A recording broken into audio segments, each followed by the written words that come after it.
He double crosses the president of South Africa. I mean, the president of South Africa was considered to be like a terrible, terrible mistake when he got elected because he's so corrupt.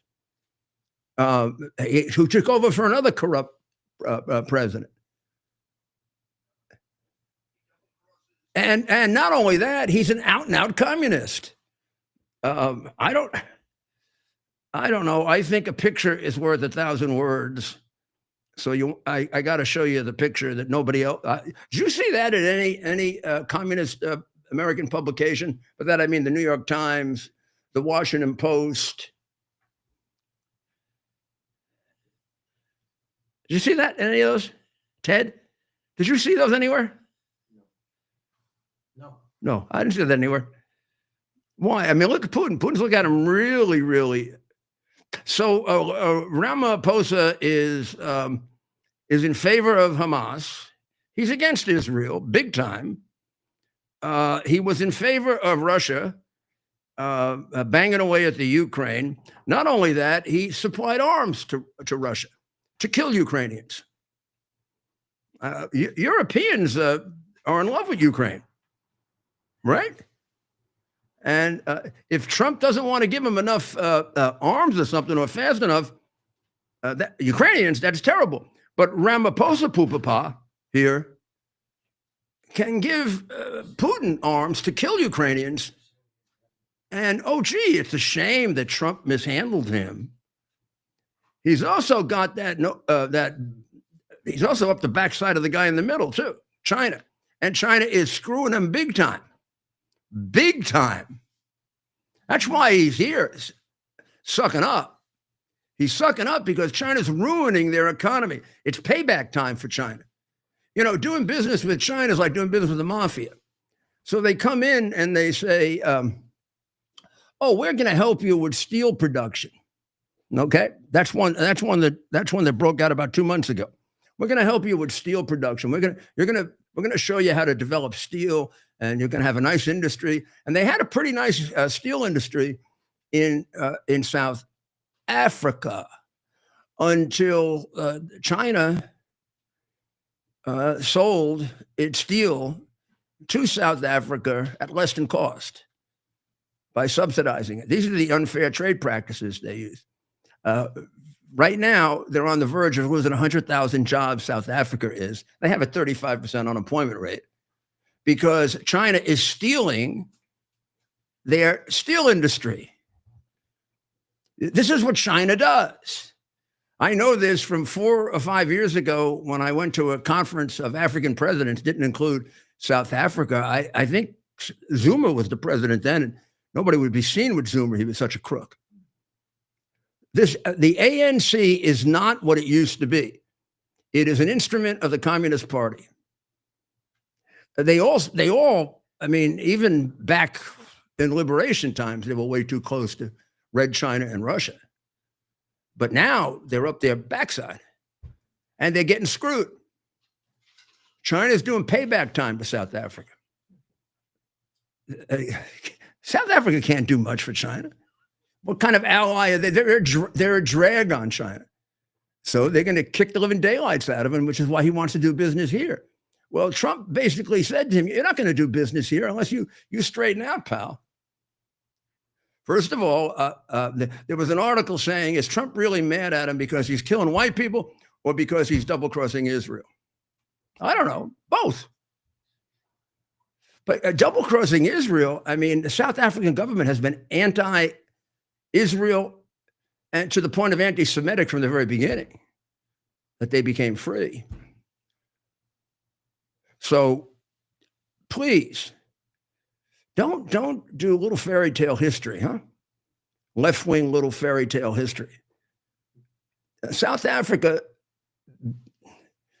is one of the most corrupt countries in the world. And the man that was sitting there is one of the more corrupt leaders in the world. And he's destroying his government. He got the lowest vote any African National Congress leader ever got. I think it was below a majority. His people can't stand him because they're starving. He's losing. He's at 35. He was at 35% unemployment before they started losing their steel industry, and now they're losing their steel. And their biggest steel company has to fold because China is dumping on them. And nothing much he can do because he probably owes China everything, including lots of corrupt deals with those two animals that I showed you with him. So that gets to the point: is there white genocide in South Africa, or are they just killing a lot of white farmers? I mean, well, they are killing a lot of white farmers. Trump is not making that up. Even the Biden government was upset about that. Even they were. And if you want to look now, the Daily Mail, I would not describe the Daily Mail as a right-wing publication. But whereas all of the others carried it, like Trump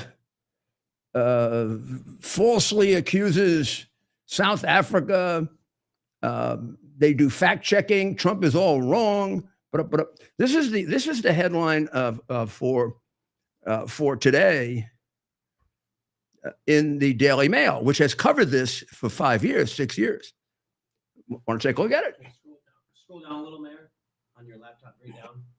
Yeah, see, there you go. All right. Trump makes South African. Let it go. Trump makes South African president squirm by playing white genocide video montage during astonishing Oval Office moment. President Donald Trump put on a stunning shaming in the Oval Office Wednesday, showing clips to South African President Cyril Ramaphosa that purported to show evidence of a white genocide in his country. Now you say, well, okay, what evidence did he show? Well, this goes back to 2019 when Trump was still in office. White South African farm activist is stabbed and beaten to death at her home in horrifying hammer attack. Annette Keneally, 51, was beaten and stabbed to death on her farm in Limpopo. A male suspect, 40, has been arrested. Keneally was publicly outspoken about attacks on white Afrikaner farmers, which tells you what was going on before. So she's an activist trying to protect against attacks on white farmers. Genocide or just killing? So Ted and I were discussing, how do you define genocide? Do they want to eliminate all white people? I don't know. They sound like they do. When we listen to them. And by the way, the group that is speaking is this second most popular political party in South Africa. It's not a group of terrorist rebels. It's like, they have more like a 3 or 4 party system. So it would be like, it'd be like it'd be like maybe Nigel Farage's party in England, the third party that's coming in almost number 2. There really was some thought that they might win the last election. This is a party that's in favor of killing white people. The leader of it constantly makes speeches talking about killing white people. Now, is there a movement by the government to kill white people? Trump didn't claim that. He claimed there was a movement to kill white farmers and that the government isn't doing enough about it. Well, it's not doing enough about it because it keeps going on. And Ramaphosa is supporting a bill. And the bill would allow his government, his crooked government, to take your land from you and not pay you. And he tried to equate it to eminent domain. What a bunch of horseshit that is. Eminent domain, you get paid. You get to go to court. If they want to take my property because they want to build a highway, I get to challenge that. I get to say, well, you don't need to build a highway. And there's been a lot more restrictions put on eminent domain by the Supreme Court in the last 20 years. But in any event, I get paid. And I can get evaluations. I can challenge it. I can take it to the Supreme Court and probably have a pretty favorable Supreme Court. They don't like eminent domain. But to try to equate that to eminent domain, which I don't happen to like actually anyway, but we don't. I mean, when I was mayor, I'm not sure I ever had to take anything by eminent domain. The city had taken so much by eminent domain. I used to give property back. But if I did, I would have to pay for it. He's just taking it. And he's disproportionately taking it from white people. Now, they disproportionately own the farms, I think. I'm not sure. But he's disproportionately taking it from them. And Trump was talking about genocide in a smaller subset. He's talking about genocide of white farmers, not of all the white people. It's quite clear. The movement here is white farmers. Now, why is it white farmers? Because they want to take their farms. They want to steal their farms. They want to take their farms away. The extremely left-wing Communist Party, as opposed to the left-wing Communist Party that Ramaphosa is head of, wants to take their farms away and give it to their people. And their history in farming is pathetic. Now, the country's falling apart anyway. If they get rid of their 300-year-old, 400-year-old farmers, they're going to, they'll just fall apart. So just to show you that Trump isn't making it up, this article I'm showing you here goes back to 2019.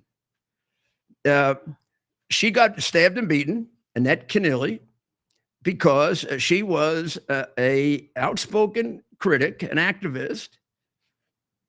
Okay? She was an activist against the killing of white Afrikaner farmers. Gee, I don't know. That's long before the day he had the crook sitting there with him. And this comes as the South African government under Ramaphosa pushes ahead with plans to expropriate lands without compensation. That's Ms. Keneally. She was a horsewoman. That's another picture of her.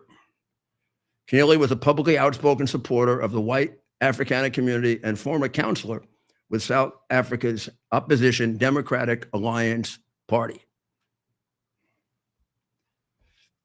Keneally made one last Facebook post about farmer attacks before she was murdered. Right before she was murdered, she put out a Facebook post, which I'll see if I can get for you, basically laying out how extensive this was. Now, that's back in 2019 when Trump was still the president. Again, there's the headline. Daily Mail. Daily Mail is not a right-wing publication. I can assure you of that. Now, this is another issue. So they say Trump, they fact-checked Trump on this. So Trump said that these were grave sites of white farmers who were killed. And I think he used 1,000 as the number. Honestly, if you look at the whole video, it looks like quite a bit more than that. But okay, let's say 1,000. And we played that yesterday, and we repeated that yesterday. And I would say I fault myself for not looking at it and saying, those can't be graves. Those can't be graves. And I don't know what the crosses on the other side are for. But so you would say, oh, well, this had nothing to do with it. And therefore, this was really, well, you know what this is? Those crosses represent the farmers who were killed in the period leading up to when this demonstration took place. And the people that have parked there are their family members who were praying for them and also praying that it stops. So yes, it wasn't graves, but those crosses were put up as memorials to the people who were killed.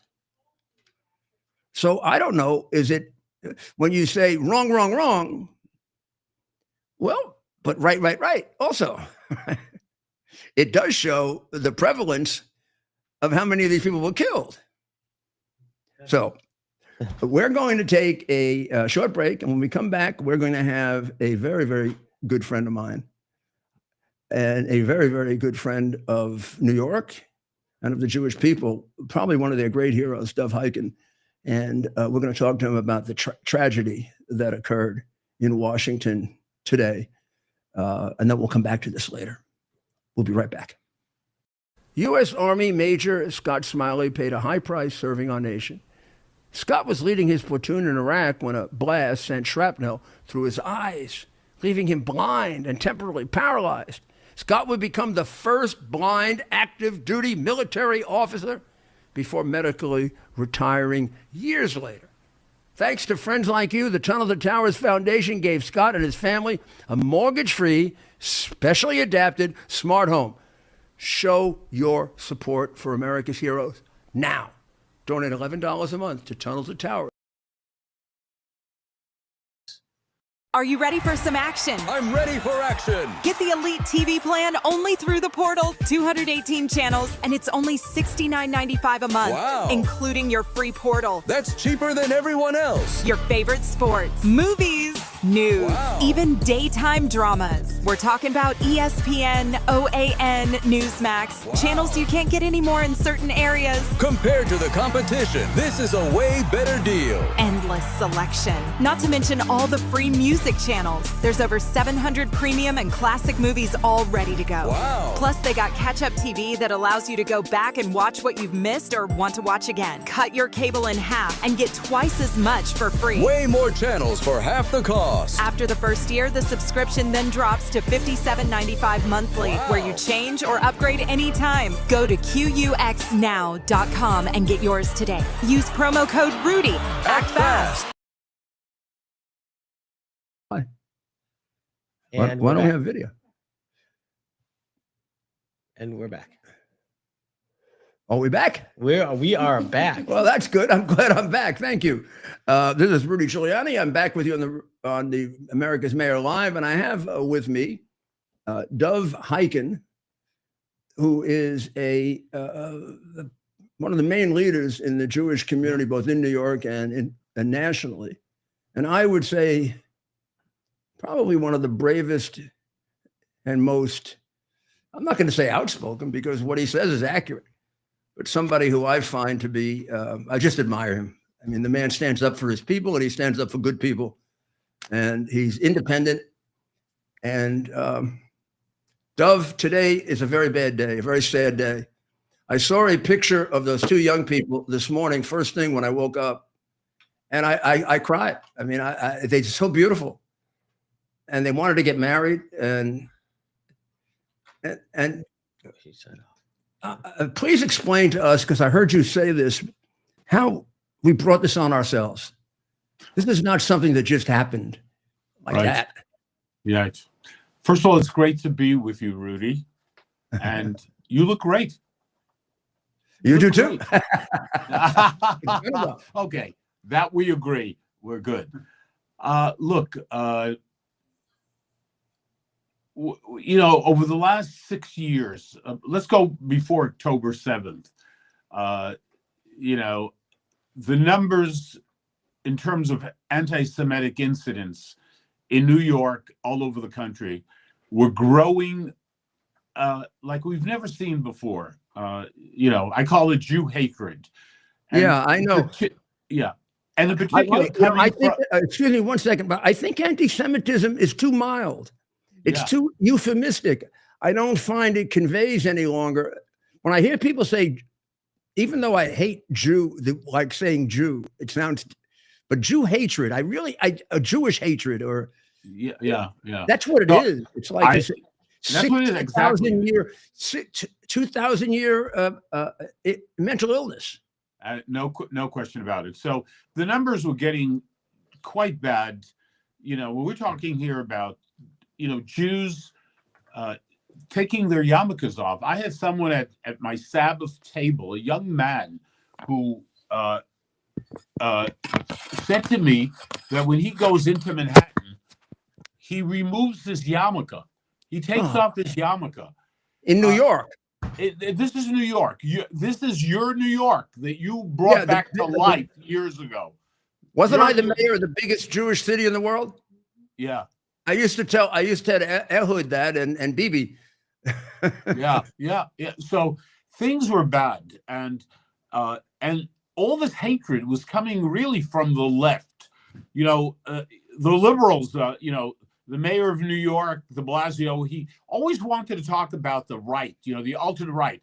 I remember saying to him, hey, look at the people attacking Jews in the street. Look at the videos, because, we had videos of a lot of these incidents taking place everywhere.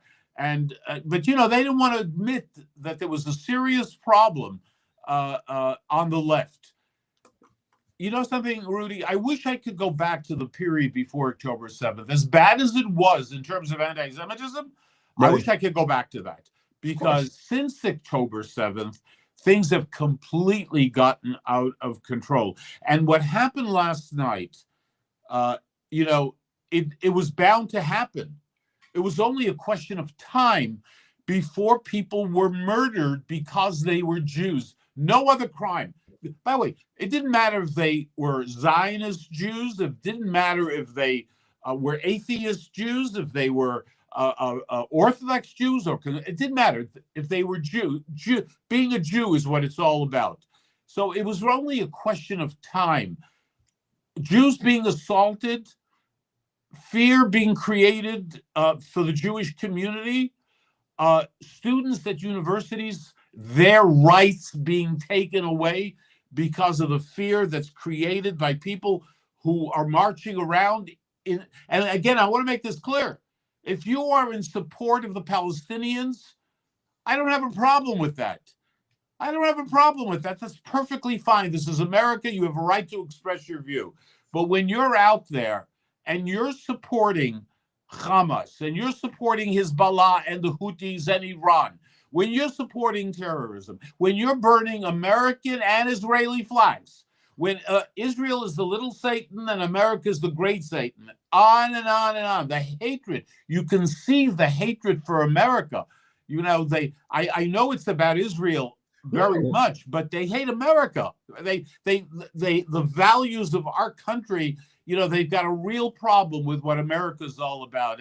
And they've been educated. Look, we have these professors at universities, who have been, planting in their head. When Palestinian kids go to elementary school and junior high school, and as you know, Rudy, their textbooks are filled with terrible things about Jews. That's what you're studying. Yep. We have children, grandchildren, when we are teaching our children to hate a group of people, and hate is not the word, to say horrible things and to celebrate those who murder innocent people, right? They become the martyrs. When Jews are murdered, people celebrate that in the Middle East. Yeah, well, they were pretty happy on September 11th, too. Oh, I remember that. Wow. You were right in the middle of it. In Gaza, they were. I mean, it was like one of the great days in Gaza when we got attacked. Rudy, I think New Jersey they were celebrating. Yeah, New Jersey and even parts of New York a little bit. Yeah. But New Jersey, they had some big ones. Yeah. So what happened last night? You got to look at this, and really, it's got to go right to your heart. I mean, first of all, when you see the picture, Rudy, of oh my God, when you see those two beautiful people, the guy Yaron bought a ring for. He was going to get engaged next week. That beautiful, beautiful young lady, right, Sarah. Now, can you imagine? They were shot point blank in the face. What crime did they commit? What did they do wrong? You know what? The same crime my grandmother committed when she went to Auschwitz in 1944. Yeah, Joe. Same thing. Right. Same thing. The crime was they were Jews, period. So this is what's going on is insane. It's going to take a while to deal with it. Thank God we got Trump, the President Trump, and the things that he is doing. Yeah. You can't get, people, you can't do it overnight, Rudy. You can't. No, they let too many people in here, Dove. This is going to take 4 or 5 years. I mean, we don't even know who's here. Yeah. Well, look, one of the things they announced today, I think, was in terms of Harvard University, stopping international students from going to Harvard. Now, the point is that you have these students all over the country. And again, Rudy, Ivy League universities. You don't you love it? These are the best universities that you spend God knows how much money to send your kids. Like, I where did. the hell are the parents? Can you tell me, Rudy? Where the hell I are don't the know. parents? I don't know, Dove. But I think, I'll tell you one thing. I do think the public education about this now is much greater than it was. And even though they've captured a subset and an important one, the majority of Americans, if we can organize them, hate this. They despise it. This is not what America is about. It's not what New York is about. Right. I mean, New York is a city. I have to tell you, I never thought this could happen in New York. New York is a Jewish city. It's an Irish city. It's an Italian city. It's a black city, a Puerto Rican. And I missed a couple of great ones. But I mean, New York, I thought this stuff was over. But you're right. It got worse. And the strange thing is, you would think, if anything, the empathy for Israel and the Jewish people would have gotten greater after the October massacre. Yeah. Look, Rudy, when CNN and the networks, the established networks, what they do every single night, just about, they show the pictures of what's going on in Gaza. Now, Rudy, I don't know anyone. There's no one in Israel that celebrates a Palestinian child being killed. They don't hand out candies. They don't get excited. Oh, we killed 50 Palestinians today. But I ask every single person watching this, listening to this, after what happened October 7th, and Rudy, I was there 2 days after October 7th. I got on a plane with some of my people, and I said, I gotta be there. And I went to the south. It was a closed military zone, but I got there. And Rudy, the things people have seen and heard. Yeah. I went to homes in Kfar Aza, in Sderot. It was described to me by military people what they did to one. I remember one case of two sisters with a mother and the father. Their hands were behind their back tied, and both of these young girls were raped in front of their parents, and then the parents were shot dead. There's stories about babies being burned alive. I mean, it's hard to believe, right, Rudy? I mean, yeah, it's hard to believe. I mean, I remember shortly after they had a very, very disturbing movie account of it, about an hour long. And I mean, it's clear what they were doing. Executing parents in front of the children, executing children in front of the parents, raping women, raping and bragging about it, and violating their bodies sexually. And they did it on purpose. They organized it that way. Rudy, even better, they filmed it themselves with their own cameras. Yes. It wasn't like someone did it and then let it out. Oh my God, they discovered what we did. They were proud. Yeah. I remember one of the stories, Rudy, of one guy, and it's all there for you to watch. You can actually see the video of a guy who calls his mother in Gaza and his father to tell his father and mother, I just killed 10 Jews. And the father is celebrating Allah Akbar. Yeah. And he says, you know what he says to his son? Be careful. He murdered 10 people. He's proud. He's showing. Of course. Well, it occurs to me before that when you said that things got worse after October 7, I did think at one point that October 7 would finally switch the narrative. Because what you're talking about, we used to talk about this 30 years ago, how the bad publicity Israel would get and the good publicity that Arafat would get. Right. I mean, Arafat was a murderer. Arafat was a crook. Arafat was a pervert. Arafat was everything imaginable. And he gets the Nobel Peace Prize. Yeah. Rudy, Israel's the bad guy. You knew how to treat him. Oh, I know. I threw him out. I remember. You threw him out. I mean, you did things, in politics, I don't have to tell you. People go with the flow. Is this okay? Is this politically correct, et cetera, et cetera? And of course, that was never Rudy Giuliani. No, because Rudy Giuliani never Dov did Hiken either. what was right in his heart, in his never soul. You either, my friend. And I remember that every single moment. I have so much admiration for you and what the hell they give you. But the point that I was going to make was, I think they were afraid it would switch the narrative. You know, for a couple of days, it almost did. It's like, gee, these people are as bad as they're saying. Yeah, they actually are as bad as. But the Times never told us this, and NBC never told us this. And then all of a sudden, man, they just took control of what they can take control of, which is the entire media. Yeah. Look, it's a situation when Israel has to defend itself and fight to protect its 100%. citizens. It's what America would do. It's what the French who preached to Israel how to behave, and the Canadians, as you know, and everyone else. What would any country in the world do if your citizens were butchered, mutilated, 1,200 people murdered, men, women, and children, didn't matter what age they were? And by the way, Rudy, the people in the South who were butchered, they were the peaceniks. I know. Is that incredible? They were the ones. Yeah, that's the area that was the original. Some of the original settlers that came there, who really were socialists and pacifists.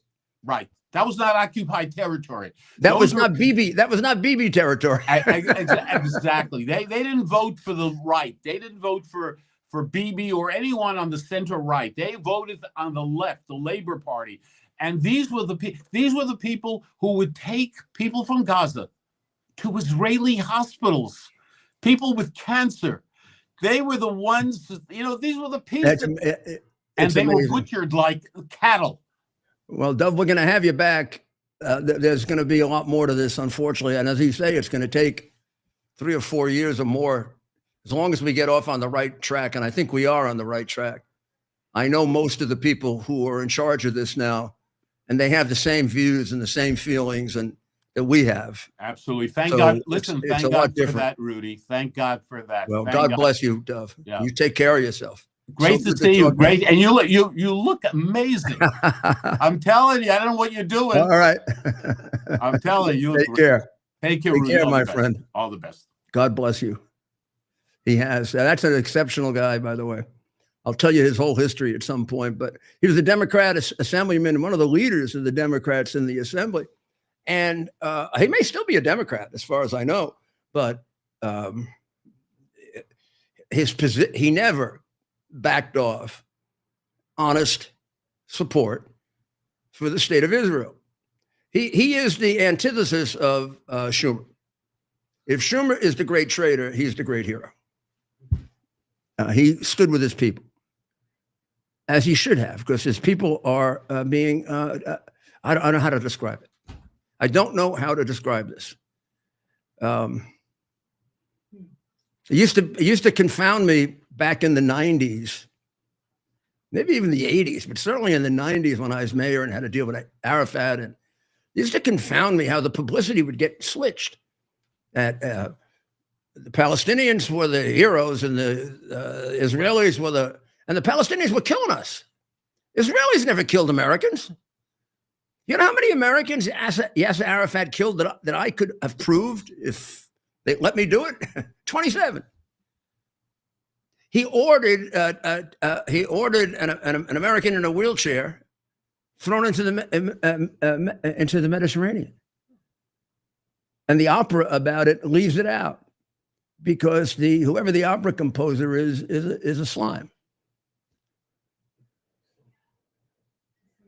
You can't tell that, you can't stand the truth. There's a recording of it. Of course, it's Clinton probably gave it to some girl or something. Who knows?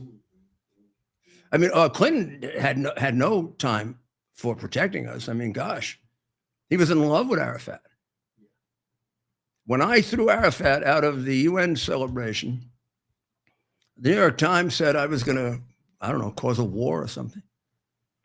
And I upended American foreign policy.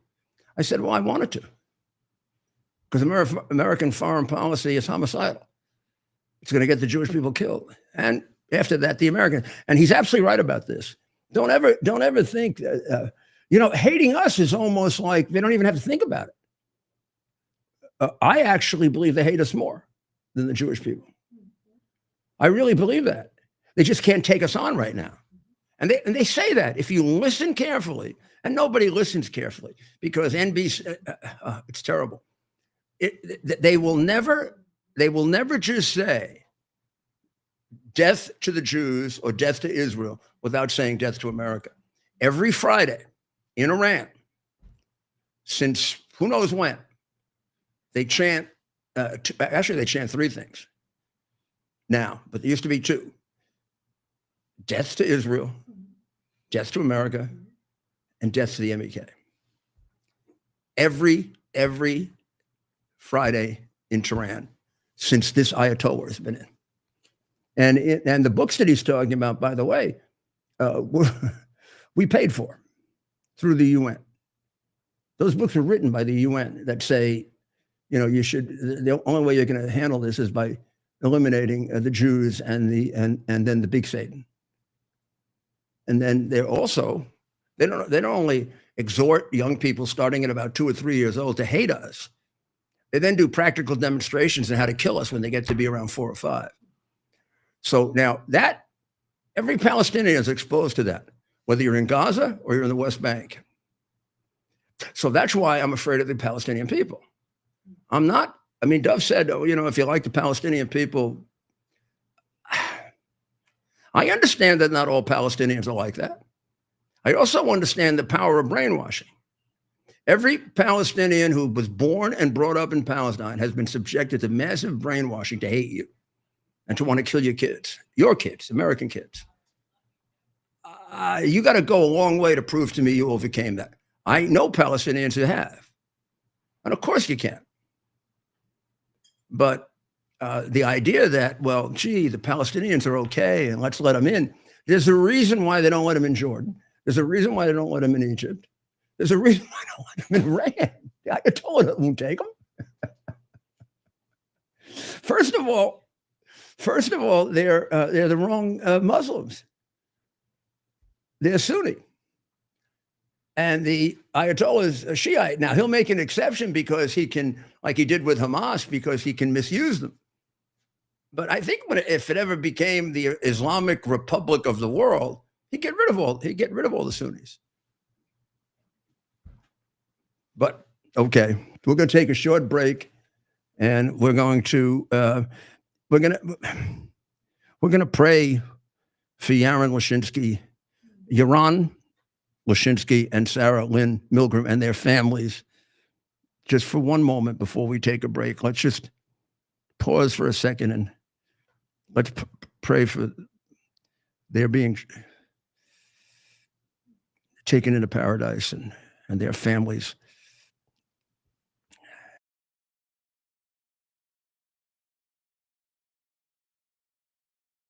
We'll take a short break now.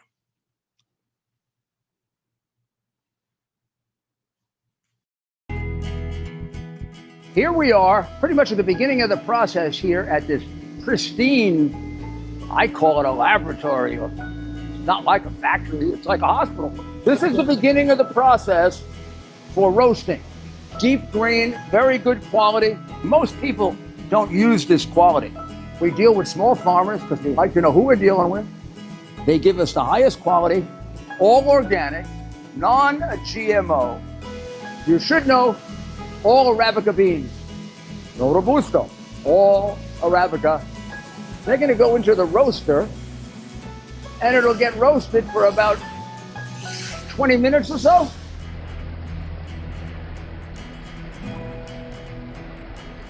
Oh my goodness, look at these. My goodness.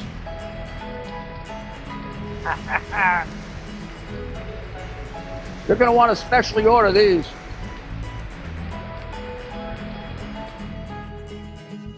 This is what goes into Rudy's coffee. Are you ready for some action? I'm ready for action. Get the Elite TV plan only through the portal. 218 channels, and it's only $69.95 a month, Wow. including your free portal. That's cheaper than everyone else. Your favorite sports, movies, news, Wow. even daytime dramas. We're talking about ESPN, OAN, Newsmax, Wow. channels you can't get anymore in certain areas. Compared to the competition, this is a way better deal. Endless selection. Not to mention all the free music channels. There's over 700 premium and classic movies all ready to go. Wow. Plus, they got catch-up TV that allows you to go back and watch what you've missed or want to watch again. Cut your cable in half and get twice as much for free. Way more channels for half the cost. After the first year, the subscription then drops to $57.95 monthly, Wow. where you change or upgrade anytime. Go to QUXNow.com and get yours today. Use promo code RUDY. Act fast. Well, this is Rudy Giuliani, and I'm back with America's Mayor Live after that very revealing interview with Dov Hikind, who is one of the leaders of the Jewish community in New York and in America, and someone who has been fighting to give Israel a fair hearing, really, and they don't get one. And now it's become horrible. And I do believe, and I brought it up with Dov, and I really want to talk at greater length with him and some of the other people who understand this issue even better than I do. But I do think that the reason it has been activated into high gear is because there was fear that the whole narrative would change, and the 30 to 35 years that was invested in Arafat and then similar type propaganda would be wasted. Because what they did on October 7th was barbaric, and it's on video. It's very hard to get that video. I mean, they were ripping people's bodies apart, raping little children, and it was planned. The Israelis have most of the outline. There was a plan book, and they have parts of it. And I believe they hit that part of Israel to show they're going to hit any Jews, even Jews that favor them. It's not look. They're not the smartest people in the world, but not the dumbest either. They have to know that part of Israel, that southern part of Israel, where all the kibbutzim are, has traditionally been very left wing, almost to the point of being anti-Israel. They certainly opposed Bibi Netanyahu and the Likud party from the beginning. These are their only friends they have. And I believe they picked that place. Well, they also picked that place because it has the fewest military installations, because I think one of the mistakes is nobody ever thought anybody would want to attack them. They're not warriors. They're not soldiers. They're farmers. And it has changed over the years. It used to be really socialist to the point of communist. And with the changes, and Bibi, when he was in charge of the economy of Israel, is really the guy who made Israel into a capitalist, wealthy country. Changed it completely. And they've benefited from that. I mean, their agriculture now is considerably more modern, and it probably isn't as left-wing as it used to be. But it's about as understanding a place as you're going to get for Palestinians in Israel. And they went and killed them. So this is something that could really, if you ever faced it squarely and honestly, it would change your whole opinion if you were pro-Palestinian or pro-Hamas. You would realize you're supporting something below human. When you rape little babies and you kill parents in front of their children and make them watch it, you're not human. There's something missing. There's an evil. I don't know. Depends on what you believe. Maybe Satan has taken you and started using you. Well, let's get back to a moment to the castigation of Donald Trump for his heroic exposure of one of the truly more corrupt world leaders, who is now, kind of a hero now. And of course, he made all this up. Well,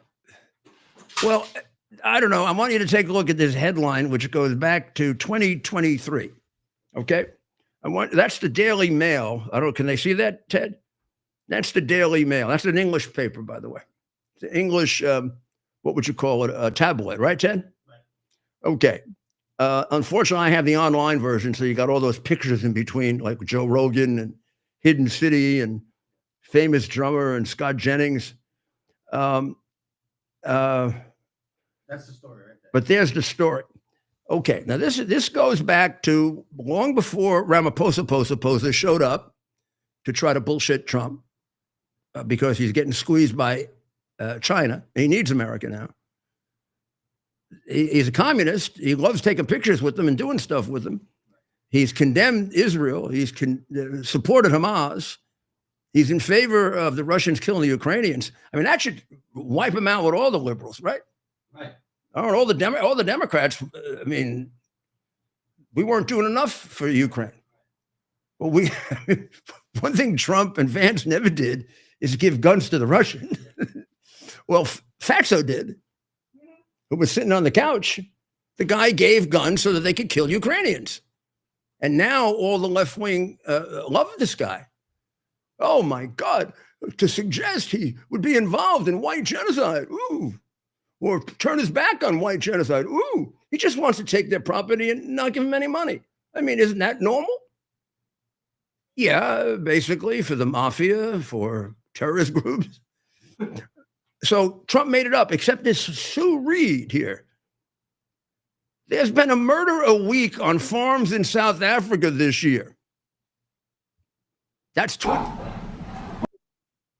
couple of years ago. Now a race-baiting Marxist who loves singing "Kill the Boer" is set to become vice president. I didn't write that. Trump didn't write that. It's true. We can read a little of it. In South Africa, where the murder rate is soaring, the killing of a 79-year-old Mr. Becker on July 30 still had the capacity to horrify. This week at the Afrikaners Dutch Reformed Church, half a mile from the Becker's cream-colored farmhouse, Minister Johan Bauer told the Mail the couple came here to Sunday services. Merlinda was a regular every week. Theo would attend if he was not busy on the farm. At a memorial service for him, the church was packed with white Afrikaners, farming families, and black people from the area who paid their last respects to him. Bauer's wife, Retha, added, "We have been terrified by Theo's murder. Sometimes we Afrikaners feel like running from South Africa, but it's the only country we know, where we were born." Why do they want to run from South Africa? Oh, nothing's going on. Trump just made it up. They want to run because Trump, who wasn't even in office then, 2 years later was going to make up a false story. That makes a lot of sense, doesn't it? To them, it does. To them, it makes a lot of sense.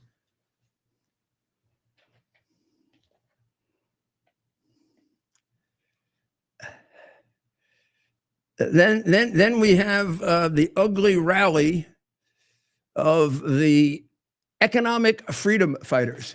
That is the second most popular party in South Africa.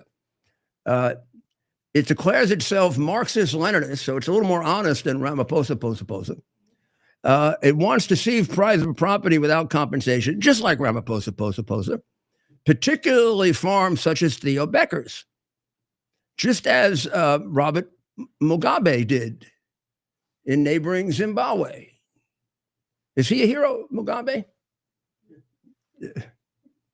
It demands the nationalization of the banks and gold mines and promises to enforce state control along the lines of communist Cuba, with whom the African National Congress was and is very close. Terrifyingly, it could get its way. It's the fastest growing party in South Africa.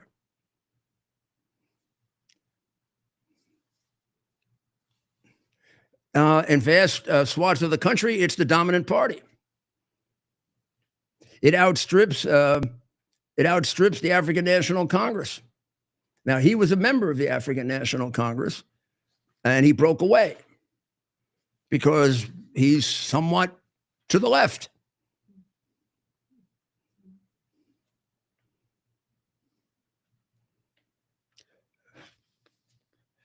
So Julius Malema is the guy that was speaking, saying, kill the Boer and kill the white farmers. And he says, well, that goes back to the apartheid days. I don't know. Maybe they used to be in the pre-emancipation days, things like kill the slave. Suppose I ran around saying kill the slaves now, and I was the head of a political party in America.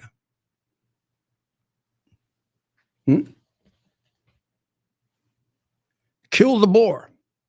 And now you got, according to this, there's been a murder a week on farms in South Africa this year. You think maybe this encourages it?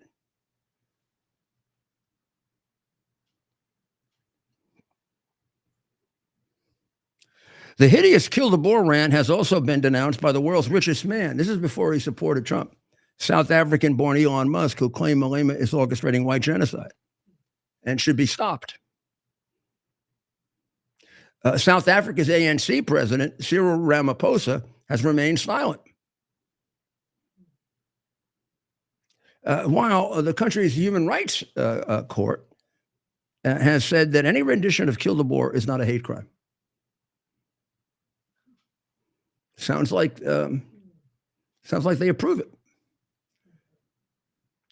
No matter that the killings of white farmers have reached epic proportions, in the past 20 years, there has been a farm attack every 2 days and a murder every 5 days, with whites of African or English descent mainly targeted. Now, I don't know, would you believe me, or do I have to show it to you? Why isn't this cited by any of the fact checkers who say that Trump is wrong? No matter that the killings of white farmers have reached epic proportions in the past 20 years, there's been a farm attack every 2 days and a murder every 5 days, with whites of Afrikaans or English descent mainly targeted. There have been 42 murders on farms this year. That's more than one a week. Some of these were praised on social media sites with popular young blacks. I can go on, and I do recommend that you get a copy of this, and I'll be referring to it there are a number of murders here, and we'll go through them. I assume that this is sort of a summary of what's been in the Daily Mail. And if you noticed, and that's why I went to the Daily Mail, I noticed that when the president was reading, I was trying to figure out, well, where do these publications go? I mean, I knew the Epoch Times covers this. But then I saw Daily Mail, and I said, well, that's really valuable, because the Epoch Times, they're going to attack as being right-wing. And the Epoch Times is about an honest and straight publication you're going to find. Probably the only place you can find the truth about China. And they've been telling us that South Africa is going corrupt for a long, long time.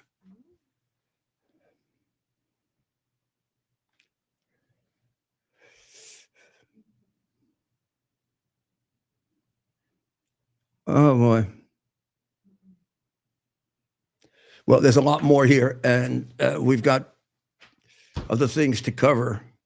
But Dove did point out that Trump administration has ended Harvard's ability to enroll international students, which is good, because that's the way a lot of communist spies have come into the United States, 2 convicted, by the way.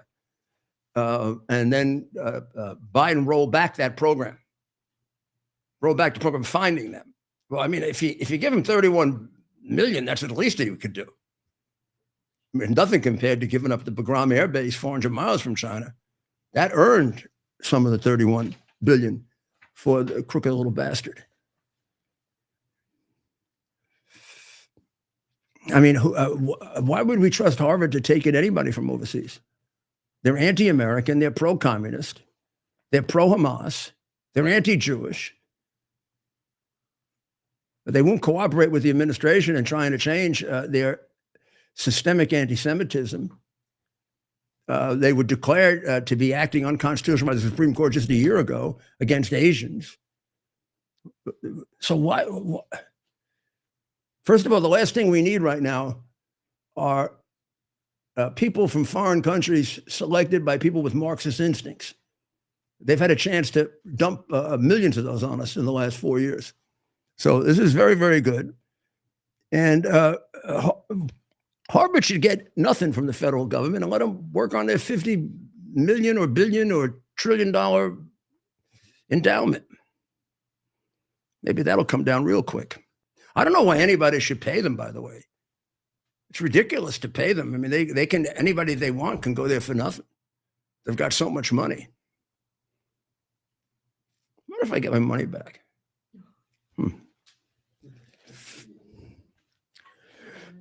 Well, I have a feeling, this is a feeling, not a leak, a feeling. I have a feeling that Bibi and the president spoke about the possibility of hitting Iran today. I haven't talked to the president, I haven't talked to Bibi. Just have a feeling. Syria has said they're now open to negotiating about the Abraham Accords. Now, they put a couple of conditions on the table that are ridiculous, and I think it's going to require Trump to slap them around. I mean, they're in no position to negotiate. None, zero. I mean, we could pull the plug on that guy in a second and he would disappear. Like, woo-hoo. Or we just tell Bibi, how long did it take you to get rid of Hezbollah? 4 days? This guy is in an out and out war. He claims, but I'm not sure that he's not behind it, but somebody is slaughtering the Alawite people and the Christians in the area of the country that used to be Assad's stronghold. Now, there's a certain necessity to get rid of some of Assad's people, but most of those people weren't Assad people. They're just people. It's always true in all of these. It's one of the mistakes we made in Iraq. We got rid of the entire civil service. A mistake we didn't make in Italy. A mistake we didn't make in Germany. A mistake we didn't make in Japan. Why we made that mistake, I don't understand it. It's mind-boggling. We're the only country in the world who's really perfected the art of nation building and then destroying it. We've done both. We built back Germany, Italy, and Japan. And we look like fools and idiots in Iraq and elsewhere. And to such an extent now that we're never going to do it. Never say never. I did point out that the burial sites, the mistake is they were memorial crosses for people who had been killed in that unbelievable number that I just pointed out to you that Sue Reed documented in the Daily Mail, and going on for 20 years. So what's going to happen with South Africa? I think we should cut them off. We should cut them off because they're doing business with China. We should require the following of them. One, Ramaphosa supposed to get rid of your law in which you're taking away property and not paying people. Number two, show us that you can end these murders of white people. I mean, if you crack down on that EFF party, that might be one way of doing it. It sounds like the Nazi party to me. Doesn't sound like a legitimate political party. It's a political party advocating killing people. I don't know. There is a certain limit to what a political party should be allowed to advocate, right? So the Nazis got elected, right? You don't get control of that party, it's going to get control of your government.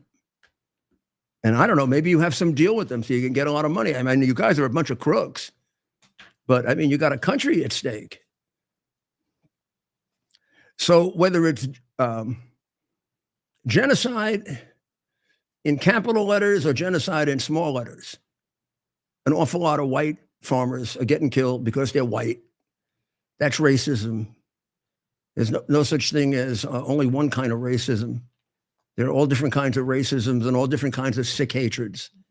And you got to combat all of them if you want to be a decent person and you want a decent world. And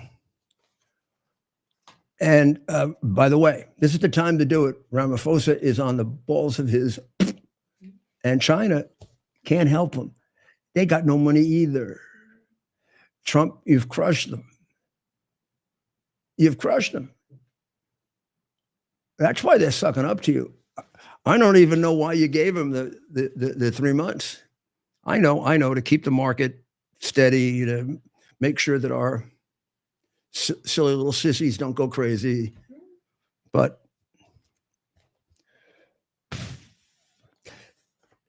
there are, President Trump, when he first came into office, signed an executive order suspending the U.S. refugee admissions program. Now, it would sound like, well, gee, that's kind of strange. Why would he want to let more people in? But it doesn't really. It gives the Secretary of State, the Homeland Security Secretary, the discretion to admit some refugees on a case-by-case basis if it's in the national interest and it poses no threat to the United States. So what's a program in line with American national interest? To focus on people that can assimilate, right? People that share values with us. That's what naturally happened during the Great Migration period, right? The people who came in weren't a bunch of terrorists. They were poor, middle class, in some cases rich people who wanted to come to America for more freedom, for more opportunity, to make more money or to make money or to eat. They weren't coming here for some political ideological purpose. And they weren't coming here with a chip on their shoulder about how terrible America is. Just the opposite. Now, the people that Biden brought in were, first of all, they were brought in by the America haters, the Biden types, right? And they were brought, and many of them were only lucky if they don't hate America because they're coming from places where that's what you're taught to do. Venezuela, Maduro, communism. Have you ever noticed how many of these murderers and perverts are from Venezuela? Didn't Trump tell you he was emptying out the jails? Gee, I guess that was fake news too. Well, here is a great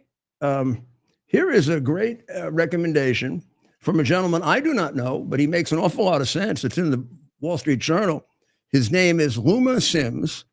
He is an Iraqi immigrant who was an Iraqi Christian who, when he came to America, found it very easy to integrate because there's an Iraqi Christian immigrant community in Los Angeles. And even if you look at the Muslim populations in the United States, even though there are some extremist elements, we probably have the only Muslim population in the Western world that's assimilated at all. So you don't hear anybody in America saying, we want Sharia law. Oh, they're doing it all over England, France, and they've done it in some of those places, and they haven't assimilated. That's why Italy doesn't want them. That's why Germany is falling apart. The German government is falling apart. And the reason is they take in Western-hating Muslims instead of Muslims who want to integrate and compromise, give up some of what they did and accept some of what we do, which is what the Jews did, what the Italians did, what the Germans did, what the Irish did, what the Puerto Ricans did, what many of the blacks have done. That was the greatness of America, assimilation. When they say immigration was great for America, Not on its own. Immigration and assimilation was great for America. You bring in the wrong people, you destroy your country. You bring in and integrate the right people, you build a great country. Now you can't do 10 million a year. Think about this. In 4 years, the traitor Biden brought in easily in excess of 12 million people. More like 15 for sure, possibly 20. We don't know who most of them are. In all of the years of Ellis Island, which was 60 or 70, it was less than 12 million people. And you think of that, we had 60 years, let's say, to assimilate 12 million people. And we've had 4 years to assimilate at least 12 million people. And the 12 million people we assimilated in 60 years, we knew everything about them. And if we didn't like them, we threw them out or we put them in a hospital. And the governments they came from would give us their criminal records if they had them, not hide them. This group, first of all, easily half of them, we have no idea who they are at all. We find out when they kill somebody or when they rape somebody or when they hit a little old lady over the head or a 12-year-old kills somebody. We find out that, maybe in the 80s and the 90s, we had dreamers. Now we got a disproportionate number of killers. That's what happens when you have no vetting. The vetting doesn't serve 100% purpose of keeping out all the bad people, but it puts a limit on it because they got to worry you're going to catch them. But they don't have to worry you're going to catch them. You're not much of a terrorist group if you don't take advantage of that and send everybody in that you can. Or you're not much of a communist organization like China that, was willing to kill a lot of the world with COVID. They're not going to send people in to undermine it. They already do it anyway. So now they get a free pass for 4 years. Biden was even paying for them coming in. But of course, China's a special thing because they gave him so much money. I love how we avoid the fact that he's such a massive crook. When we talk about him, we talk about his being demented. And now we talk about his poor guy's got prostate cancer. And we don't know if he hid it or he didn't hide it. If you don't know that, it would be the only thing he didn't cover up. There'd be only one thing he didn't lie about with prostate cancer. He lied about everything in his life, including being first in his class. And this is a pathetic individual, which reflects how pathetic his political party is and remains. And that's the evil for America that's ongoing. Those people are still just as sick as they were when they selected him. So what Mr. Sims suggests is to give some priority to Christians who are refugees. And he says it's missing from the exceptions that they've made. What's missing from the order is a commitment to help Christian refugees. According to the nonprofit Open Door, 4,476 Christians around the world were killed for their faith last year, and 4,744 were imprisoned. Obviously, there are going to be a lot we don't know about. Take Iranian Christians. Boy, that's the tough thing to be. Those who have converted to Christianity from Islam and fled Iran would be tortured and killed if they returned to Iran. That's what the refugee and asylum status is for, not Venezuelan killers who have gotten out of jail who want to come here and kill, or perverts. We've seen an awful lot of child abuse and female abuse, or horrible perverts who want to come here and practice their perversion here. And as soon as they get here, within days, like poor Lake and Riley, they go looking for women to rape. There's a lot more of that than ever before in terms of this immigrant group. And why are the Democrats so anxious to bring them back? So he's suggesting that that this should be a priority for the Religious Liberty Commission, and I second the motion. Christians from these areas, these are mostly be Eastern Christians that fall into three categories, really: Orthodox, Eastern Catholic, and Protestant. And just by the fact that they're Christian, they share our values, in the sense that they share a belief in God, they share a belief in human rights and the dignity of the human being. I mean, you start with that and you become an American pretty quick. You don't, it's a little tougher. Well, they've made it final to take Air Force One from Qatar, whichever you prefer. I don't think it's the big deal. They're making it. I would have preferred no, to tell you the truth. But let's now be very, very careful in making sure that we scrub this plane down as much as possible. After all, we did build it. It is a Boeing plane, Right. and we do need a plane. Those other two planes are they're gonna fall out of the sky. I mean, I've been on them and they're wonderful, but I kind of like his plane better. I think if he doesn't get this plane, he should bring back Trump one. RFK Jr. is doing something I heartily support. And I wish my son were available to put him on and talk about this, and his wife, because maybe we'll get him on tomorrow. And that is this child vaccine study. Dr. Maria. So he's going to do a study of vaccines. Remember how shocked I was when Andrew and Zavili showed me, correct me if I'm wrong, but something like 40 vaccines that would be scheduled for grace in the first 4 years? Yes. And about 20 of them in the first year. That is state to state. That's in New York. That's a New York thing. New York, Michigan has even more. Michigan, 72. Yeah. Why is it always the left-wing communist states that want to vaccinate us? Is there something in the vaccine that makes you a communist? But we need to rehaul the whole thing and look at actual science. So when I was a baby, I can't. You know, I have a great memory, right? You'll agree with me. I have a great memory. It's terrible for me to say that, but I really don't remember the vaccines I got at 0 plus 2 days. And No. but how many? You probably didn't get any. I didn't get any as a newborn. I know my health record. Well, what kind of vaccines have I gotten in my life? And I've lived to 80. You probably got. I got polio. I remember that because they didn't have one when I first. Yeah.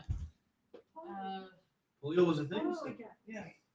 Polio was a thing. Well, we eradicated polio. Yeah. Did I ever get a We got rid malaria? of the smallpox one after we eradicated. Right. Did I get smallpox? You got smallpox. Okay, Me but and as you an are adult. our generation. Really? Everyone did? Yeah, we all did. He- That's why it's gone. How old you are. Yeah. Dengue is one of them from Michigan, which I thought was why? Dengue? Why? Dengue. Dengue fever. Yeah. Don't even know what it is. Yeah. From Michigan, It's yeah. Does it? Never heard of it. Oh, you know, you can tell you. I couldn't make it. Wait. The Whoa, I'm thermometer missing says out. dengue. So some sort of I'm joke. doing the old-fashioned thermometer. Now they put it up. Well, you know what we had Yeah, when we I were don't get children, Rudolph, that Ted is too young. But Baby. this is what No, they used to do. I hear from my Because parents. At a particular point in time, women who had syphilis and were delivering babies, the baby could go blind. So they used to put mercury on your eyes right away. They even did that with my children in the early 80s, and then they stopped it. But I had it as a baby. You had it as a baby. I Like, did? we did these crazy Yeah. things. What year? Yeah. Early I was 80s. 64. But early 80s, up until the early 80s. Yeah. Oh, it was Yeah. one of them. Yeah. Maybe. I had But we do crazy things. I had Because mercury in of a my point- eyes. Yeah. Because of a point in time. My parents would never allow that. Some children had some. My father would have Asbestos. punched him in the nose. That's, yeah. But so he's gonna. This is necessary. What he's doing. Why are they torturing this guy so much? The things that he's looking at. RFK? Yeah, It's a billion-dollar industry. That's why he's getting pushed. Money, money, money, money. And they have to rebuild. Lots of money on the line. Also, I got to tell you, it's a lot of people come up to me and say, Rudy, you're getting proved right about so many things. You know, my book, Gotta get the book. 142, 143. We got to get the hat. We got to get that. Dr. real Maria, hat. too. Yeah. She was one of the first ones, if not the first one. She definitely was the first one to land on the Wuhan, where the Wuhan virus was coming from. She never bought that story about the bats and the bats.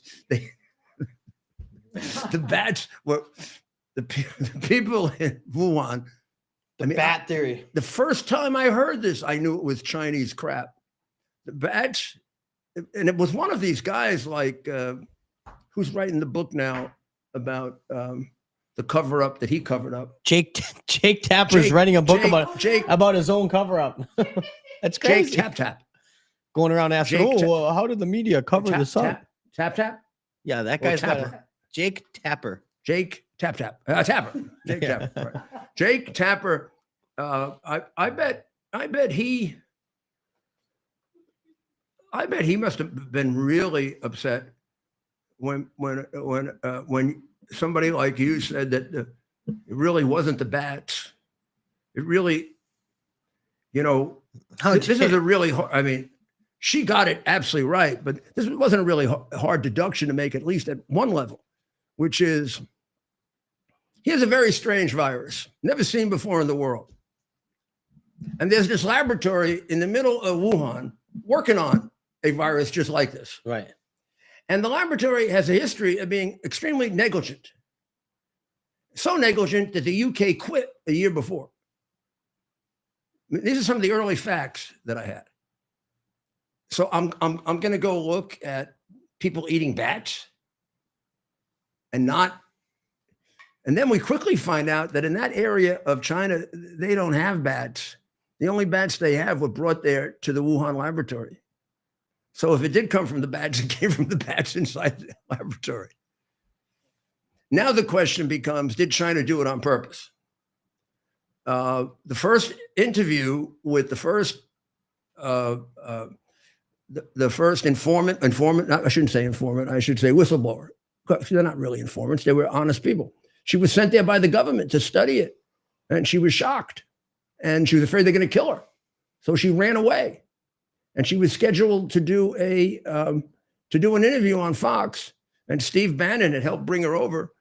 And Steve said, why doesn't Dr. Maria interview her? It'll get her ready and be on radio, and she'll be able to relax. And Dr. Maria spent a lot of time with her. And the only question that was left after that was, it was 100% certain it came from the Wuhan lab. And we're talking about 4 weeks into it. It was absolutely certain it came from the Wuhan lab. There was never any doubt about it. Question is, did the Chinese do it on purpose? Or did it leak out because it was in fact a terribly negligent operation? And then when they knew that they were going to suffer massive losses, they organized an attack on the world, which is to send Chinese people all over the world in large numbers, sponsored by the government, to kill Europeans and Americans.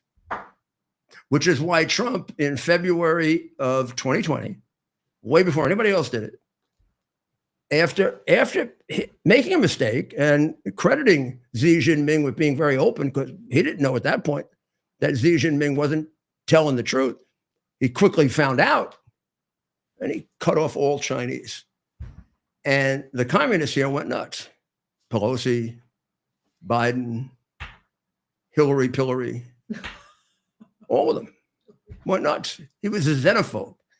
It's good. I didn't know what xenophobe meant, so it didn't hurt me at all. I was on the air agreeing with it, and they were calling me a xenophobe. I actually thought it was like an advanced degree or something, like I'm some kind of a scientist. And I said, I'm not a xenophobe. I never took a course in that. So I'm not like a certified xenophobe. I could be a xenophobe if I knew what it was, but Yeah, I'm not really a certified xenophobe. before Trump, we never used that word. Let's be honest, right? Before Trump, they didn't use that word. No. I mean, come on. And you They know came what up we with had all to these new do? words. We had to go back and prosecute all those people like, you know those people who named it Lyme disease for Lyme, Connecticut. Oh, terrible people. They were all executed. Those are anti. They were executed for anti-Connecticut. Amerophobia. Connecticutites. And what about the people with West Nile virus? West Nile, Egypt. Man, I was one of those that said, I don't want to tell anybody that. I was one of those who said West Nile virus. Oh my. There was other ones too.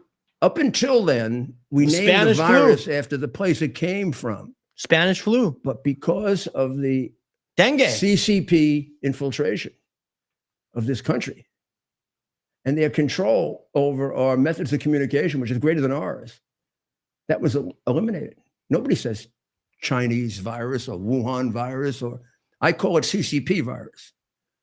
But I found that not enough people know what CCP means, Chinese Communist Party. I think it should be called Red China virus. And because the Chinese, this is indisputable, the Chinese set on a mission to make sure that the rest of the world was as disadvantaged as China, if not more. So they went out and killed a couple million people, which is nothing to them. Nothing. If you take Xi and his predecessors going back to Mao, it adds up to about 100 million Chinese that they killed. And Fauci once said about 3 months into it, oh, the Chinese wouldn't do that. They wouldn't want to kill their own people. Literally fell off my chair when I heard him say that. I said, he's a commie. I knew he was a little rat up to that point. Because he looks like a little rat, doesn't he? And the things he was saying were stupid. Wear a mask, don't wear a mask. Wear 2 masks, wear 3 masks, don't wear any mask. If you wear a mask, it's going to be worse. But if you don't wear a mask, that's okay. Oh, hydroxychloroquine is a miracle medicine. Wrote an article like that 2 years ago. Hydroxychloroquine is going to kill you. They've only been using it for 50 years. I took it 2 times, rat, and I'm alive. I mean, there's a guy that Robert F. Kennedy Jr. deserves a lot of credit for exposing him in surgically taking him apart in the book. Now, he's got a book with more footnotes than text, and the footnotes would put Fauci in jail for the rest of his life. And we still don't know how much money Fauci got. We know his net worth doubled during COVID. Did your net worth double during COVID? So now we also are we're on the verge of getting a pretty good report from Ron Johnson on the COVID vaccine fraud, which is another massive fraud that has to be uncovered so it never happens again. First of all, we really should get rid of the word vaccine. It's the COVID non-medicine fraud. COVID is not a vaccine. That's for sure. Vaccines prevent an illness, not a vaccine. Polio, you don't get polio. That's a vaccine. Okay. This is not a vaccine because you get COVID. Or like the first stepmother, if you are mean to your step granddaughter, you get it 4 times. I'll never forgive her for not putting out a stocking for Navy, and nor will I forgive the American people who didn't focus on that. And when they say Joe's a nice guy, nobody treats their grandchild like that if he's a nice guy. I'm sorry. I come from an Italian family. If we had somebody like that in our family, we'd throw him out. We'd say he's a disgrace to the family. Out. This is not a nice family. It's a very bad family. And stop all this crap about, look, I'm sorry he's got prostate cancer, But then that sort of gets overridden by the fact that I'm absolutely sure he lied about it. I don't even have a doubt. I mean, you want to go doubt that his doctor lied? Doctor lied about everything else. The prostate cancer is a simple little matter compared to the fact that the guy was a blithering moron idiot with a button that could blow up the world, and this little fat doctor is walking around after him saying, he's in great health, he's in perfect health. Oh, yes, he's cognitive. Oh, yes. What about pulling his license, damn it? You took mine, why don't you take his? I never did anything like that. I never covered up for a president who could destroy the world. That's a doctor? You're going to go to him? Joe Biden is full strength. It's like he's a 22-year-old. Actually, he was pretty stupid at 22. Joe Biden had so few brain cells that when he got dementia, it was hard to tell the difference, and that was part of the problem. That's actually not true.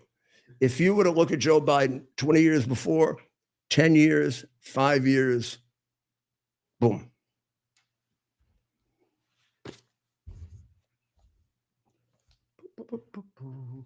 Let's go. What did Warner Wolf say? Let's go to the video. Warner Wolf was a sports. 143. Okay. I believe page 143 is what you're looking for, Mayor. I believe. I'm going to take you back to January 2019. Not quite 5.5 years earlier. This was months before Joe announced his candidacy on April 25. On his much maligned laptop, Hunter Biden has the following text exchanges with Dr. Keith Abloh, a controversial psychiatrist who was on Fox, by the way, who was his doctor at the time. They're talking about a podcast, and Hunter offered his father as the first guest. Abloh, does he recall details, though, with the dementia and all? Hunter, not much these days.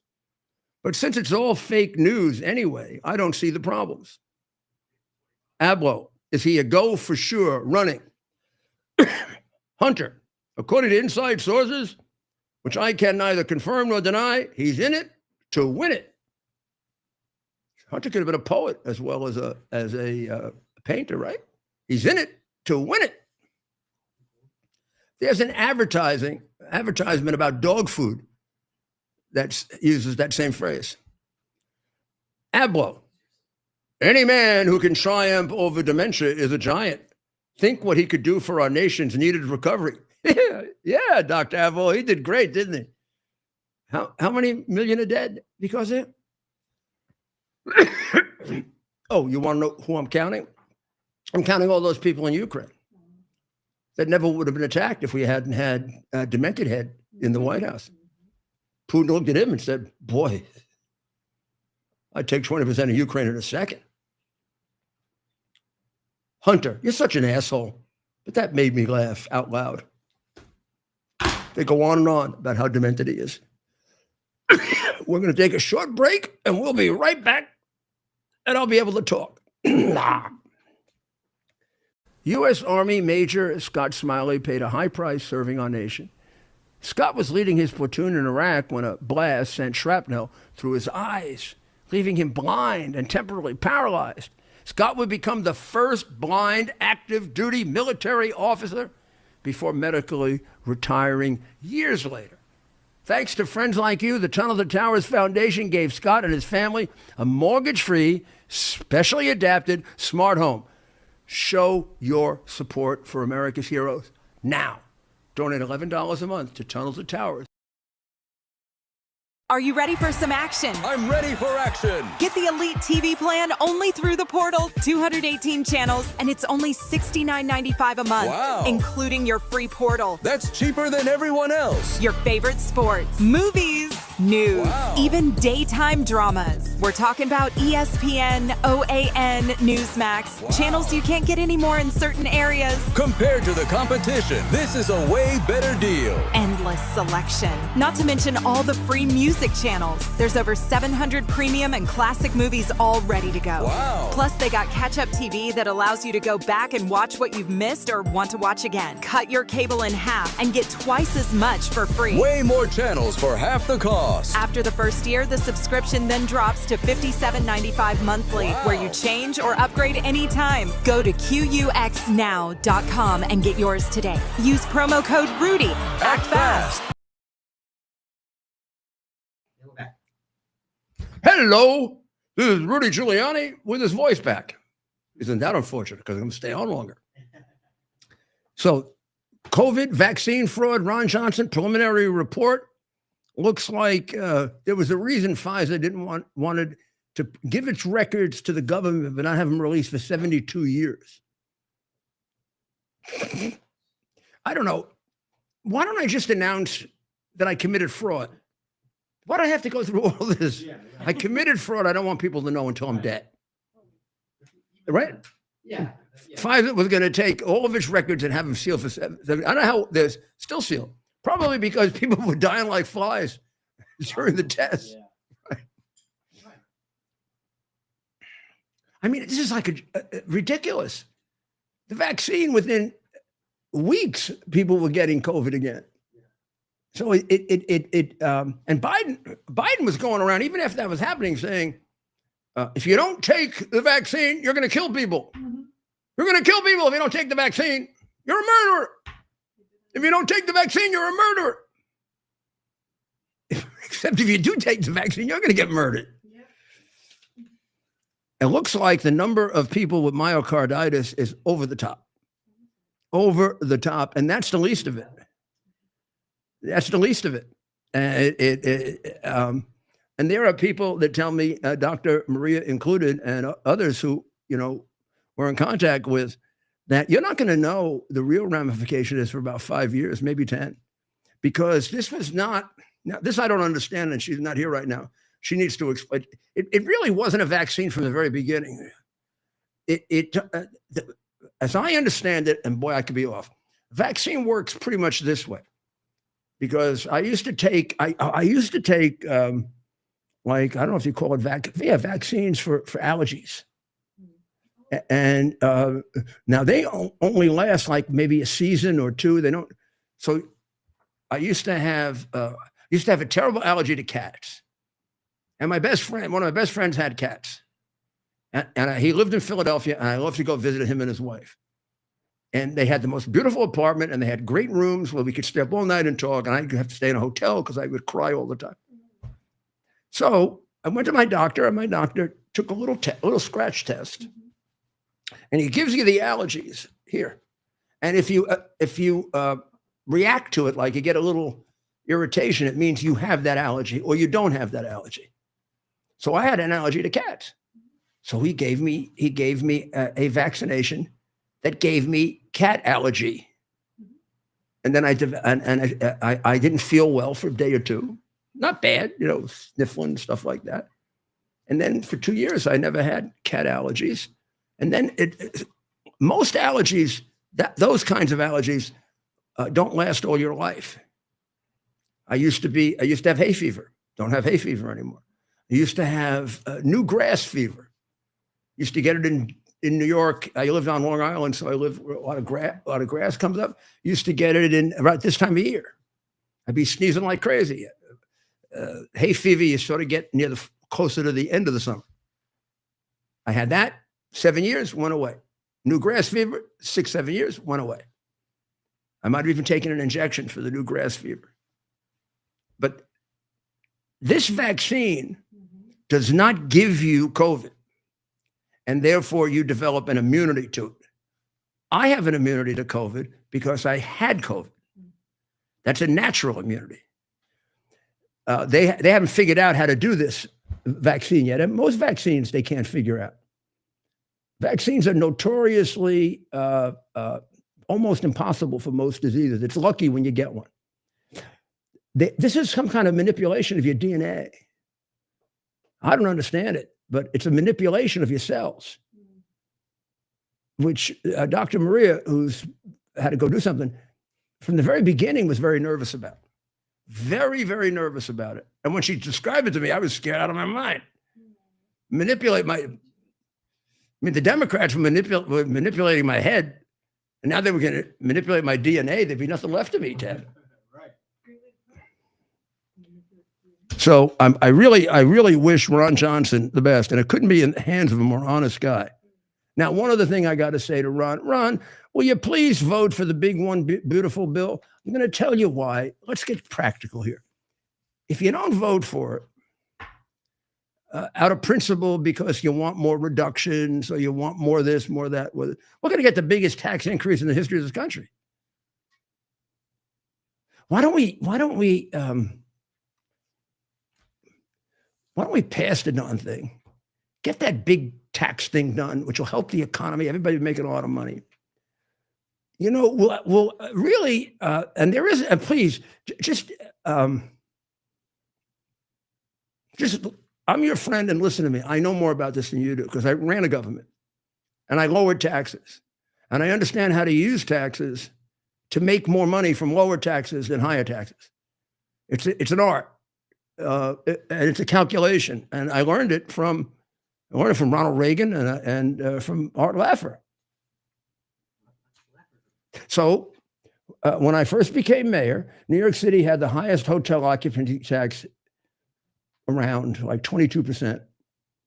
And there was a big article in a magazine that my predecessor, this is one of the reasons I beat him, because I said I would lower this tax. My predecessor, I don't think read very much, but even if he didn't understand very much.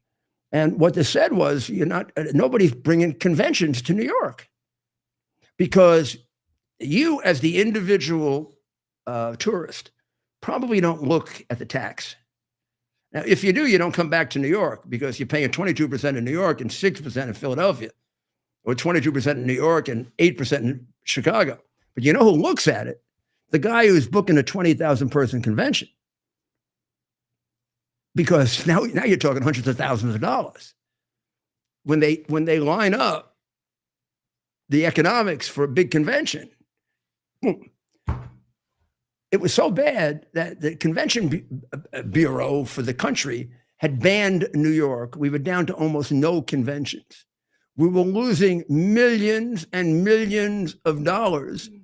We were collecting our 22% hotel occupancy tax on zero. What's 22% of zero?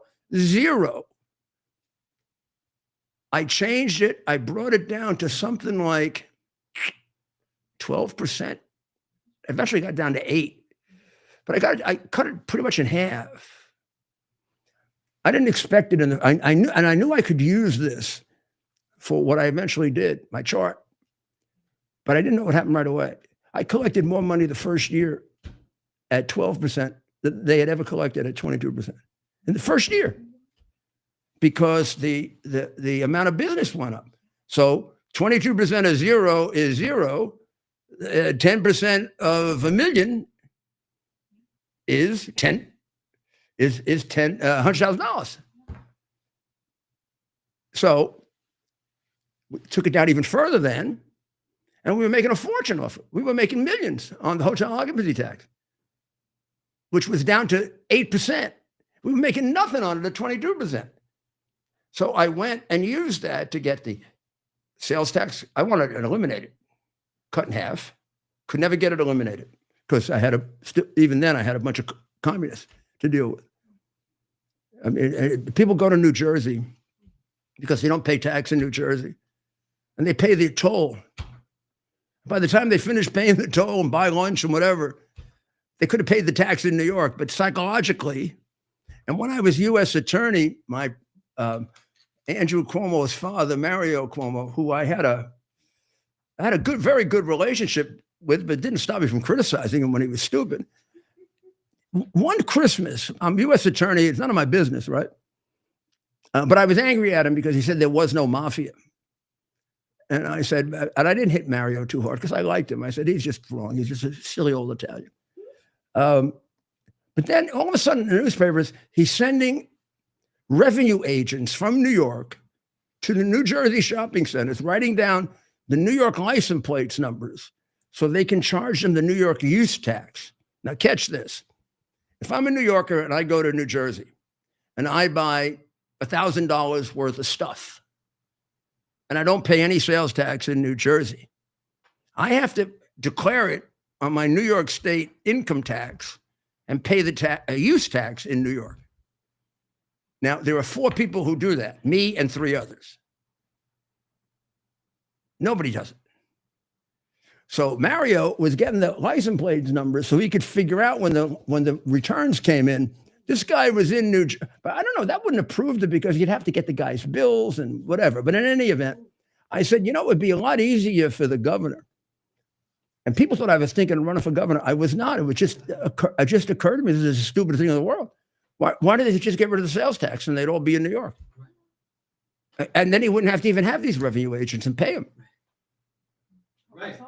And he'd make it up on income tax. Oh, think of all the extra people that the stores would hire. And the income tax is pretty damn high, Mario. Oh, God, no. You endorsed him. I did endorse him because he was going to save my city, and the other guy wouldn't promise me that, even though I ended up being wrong. The other guy was terrific. Pataki was terrific. It was made in good faith based on who I thought would be better for my city. And nobody would believe that. I mean, but I never thought politically when I was mayor. I only started thinking politically after, when I was running for president or campaigning for other presidential candidates. Right. But when I was mayor, it was all about how can I use the power that I have, the popularity I have or lack of it, or how can I leverage that to turn the city around? Like I think Trump does. Nobody wants to say that, but he does. Now, here's one that has me crazy, really has me crazy. So the Trump administration has deported 8 violent, illegal migrants, aliens, by the way, not migrants, aliens. That's the word in the statute, not migrants. Stop the damn euphemisms. Stop it. 8 of them.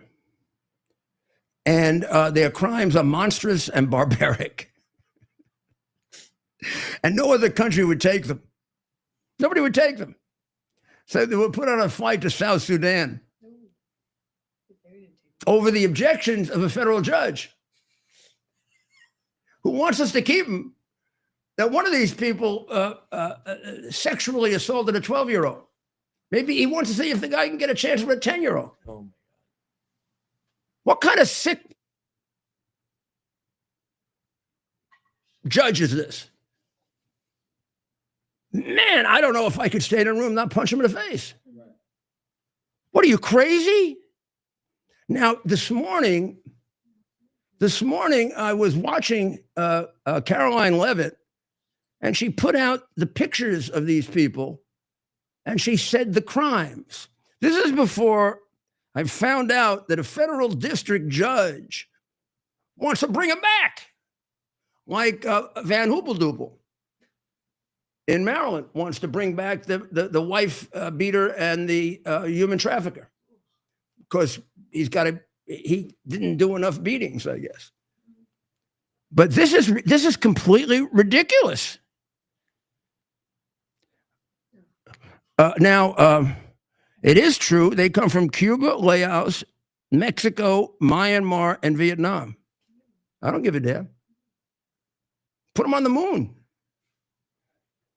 They're illegally here. Give them a canoe. Point them in the right direction.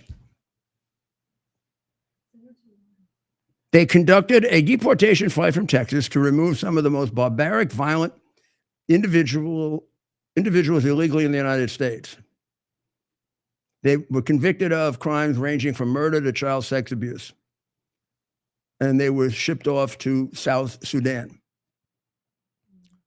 It's not clear whether it arrived in South Sudan.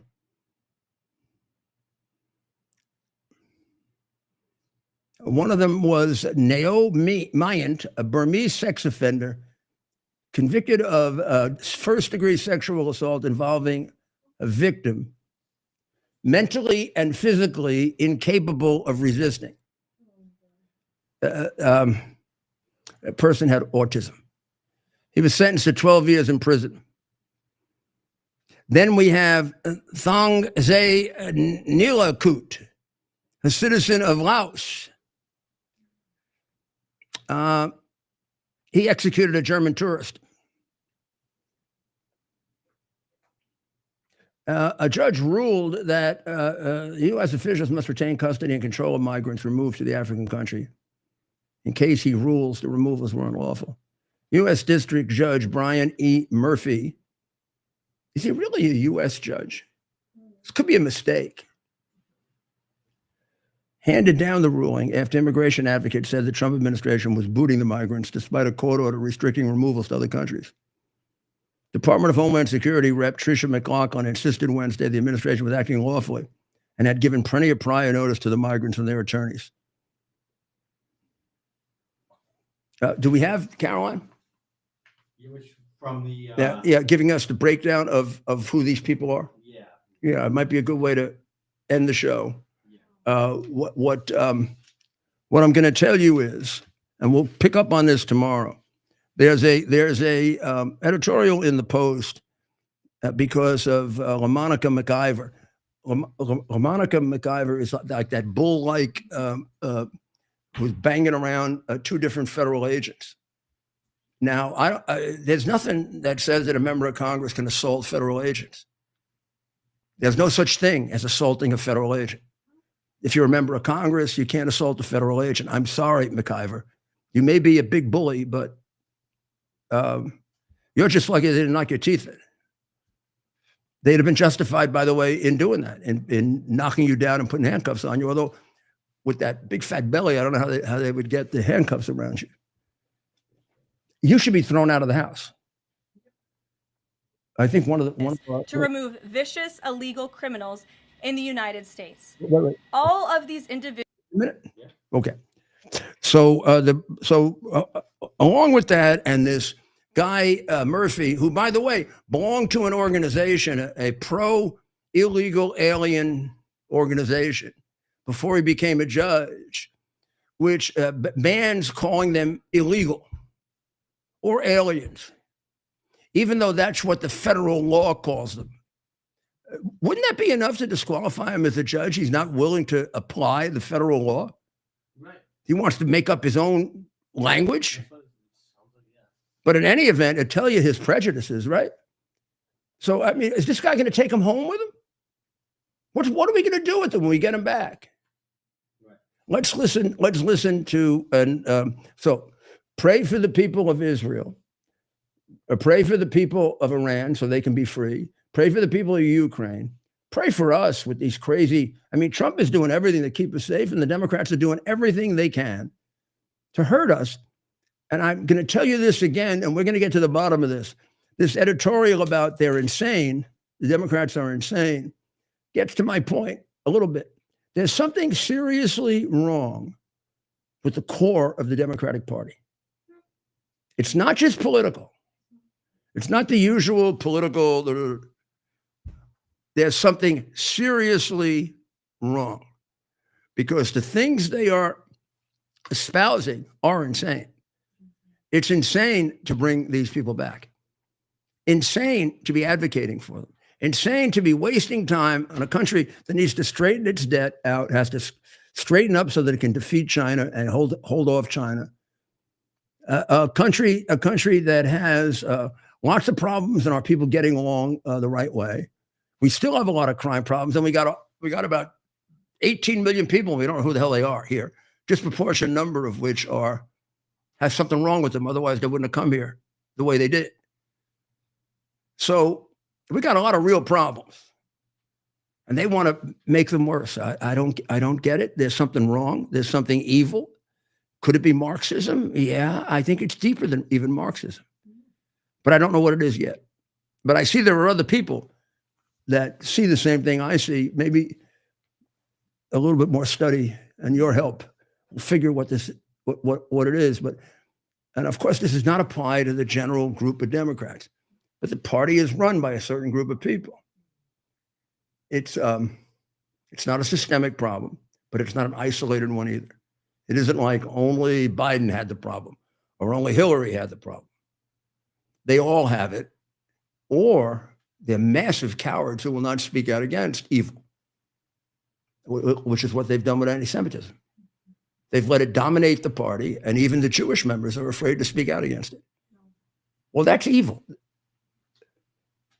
So tomorrow we'll be back, 7 o'clock on Wendell TV, 8 o'clock on America's Mayor Live. And let's finish by having Caroline tell you the people that Judge Murphy, a Democrat appointee judge who belonged to an organization that makes it wrong to say the legal description of illegal alien, which should have told you he's a biased creep and never should have been on the bench in the first place, who wants to endanger the people of Boston. Here.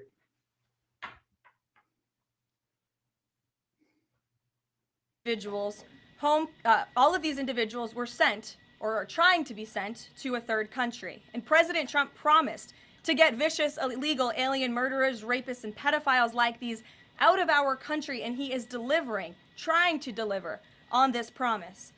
But no matter how upset this makes Democrats, we will continue to deport these monsters to keep Americans safe. And here are the heinous individuals who were on that flight.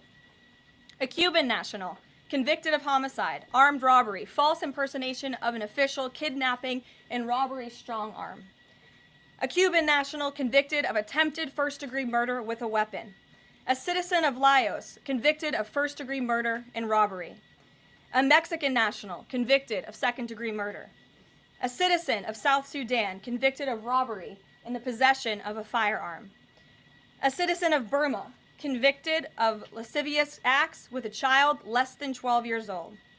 A citizen of Burma convicted of first-degree sexual assault involving a victim mentally and physically incapable of resisting. It's disgusting. And a Vietnamese national convicted of first-degree murder. Now, a liberal activist district court judge in the city of Boston, Massachusetts, is trying to force the President of the United States to bring these monsters back to our country. Judge Brian Murphy is ordering the Department of Homeland Security to give these illegal criminals 15 days to reopen their immigration cases with access to phones and attorneys. Every single one of these individuals, I will add, had final orders of removal from our country.